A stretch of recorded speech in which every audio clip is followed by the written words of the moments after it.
No seu ponto de vista, como a tecnologia pode ser uma aliada e como ela também pode ser uma possível ameaça aos valores humanos? Hoje a gente diz que a tecnologia faz só o que a gente manda. A minha questão é que quando eles não obedecerem, quando a gente imagina que a tecnologia ela pode ser, de fato, uma ferramenta de liberdade coletiva, ou ela pode não sê-lo. Porque até o momento a diferença entre mim e a inteligência artificial é que eu tenho compromisso com a verdade. Eu tenho critérios éticos, se isso é certo ou errado. Você diz não, mas ela nunca será tecnologia independentemente do humano. Não temos tanta certeza dessas coisas. No seu ponto de vista, como a tecnologia pode ser uma aliada no processo educacional e como ela também pode ser uma possível ameaça aos valores humanos? Para a minha geração, isto é, para pessoas que têm minha idade de 70 anos, o filme definitivo sobre isso foi 2001, Uma Odisseia no Espaço. Né? Portanto, quando o Arthur Clarke escreveu o livro, depois o Stanley Kubrick fez o filme... Do HAL 9000, né? Isso, do HAL. É uma das coisas mais assustadoras na minha memória. A única coisa que me dá pesadelo são duas. O meu time, o Santos, ficar na área de rebaixamento e ser capaz de cair.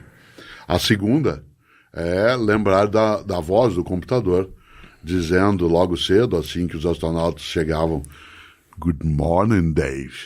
Maravilhoso. Isso é genial, só que é assustador. Porque o problema é que hoje a gente diz que a tecnologia faz só o que a gente manda.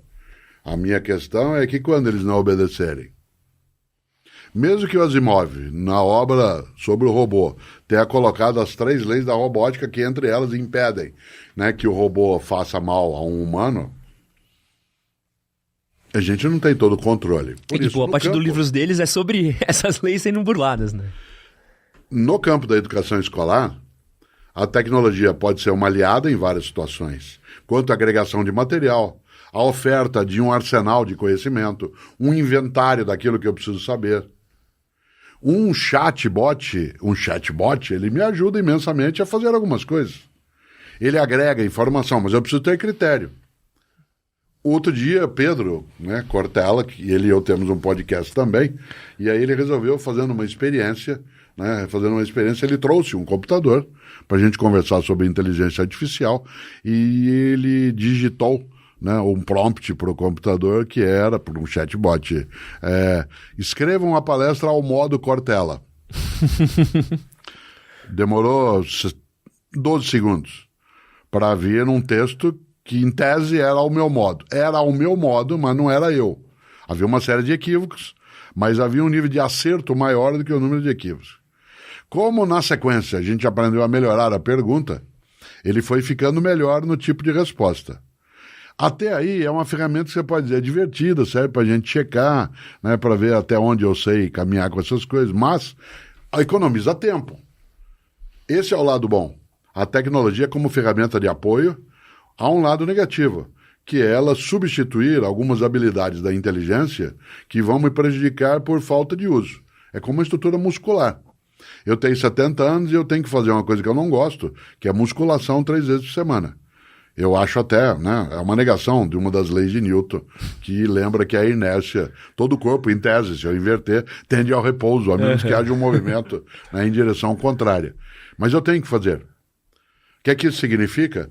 Que também acontece isso em relação a uma das nossas habilidades. Por exemplo, uma parte das escolas não ensina mais letra cursiva, porque hoje as crianças se habituaram ou de fazê-lo, né, com a chamada letra de forma, né, ou a letra capitular, ou ela vai lê-lo desse modo. No entanto, isso não significa que a gente vai perder a habilidade de escrever em letra cursiva? Bom, precisa ver se é relevante essa habilidade. A gente perdeu a habilidade de acender vela nos postes à noite na hora de dormir, né?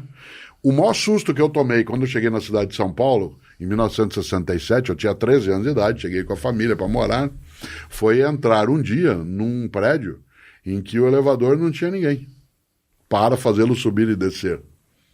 Pode parecer estranho para quem nos ouve que está agora, em 2023.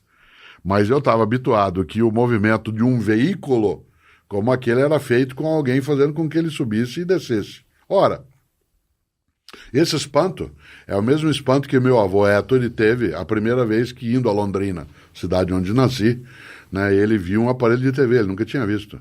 e viu ligado. E qual foi o passo dele? Ele foi se aproximando da TV porque havia ali uma dissintonia. As pessoas que apareciam na tela estavam pequenininhas, mas a voz era de alguém fora da TV. Né? Portanto, não batia figura e fundo.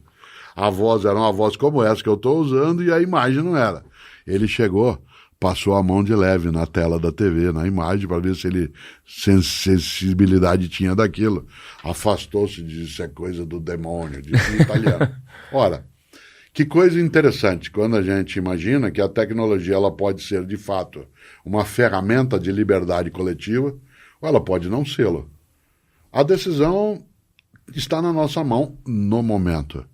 Se nós outorgarmos, né, esse tipo de poder ético, porque até o momento a diferença entre mim e a inteligência artificial é que eu tenho compromisso com a verdade. No momento. Eu tenho critérios éticos, se isso é certo ou errado.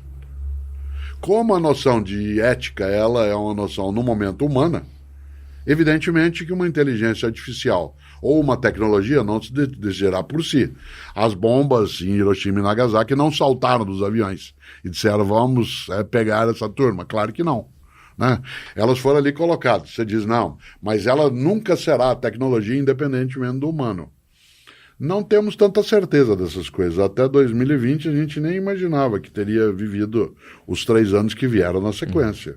A nossa presciência ela é muito limitada.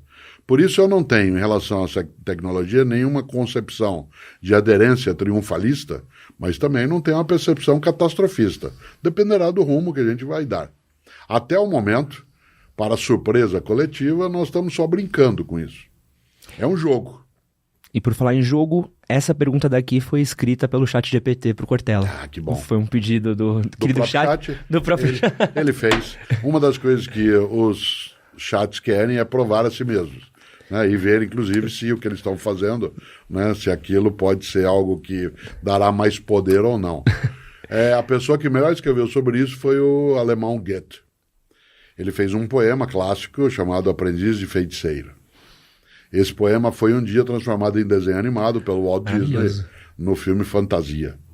Quando o Mickey, a personagem ali, o feiticeiro, sai e diz que é para ele lavar e limpar o castelo.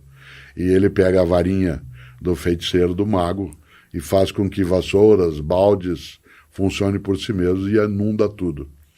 Goethe entendia alguma coisa dessa coisa. E a minha avó Rosária também. Tudo que não souber desligar, não ligue.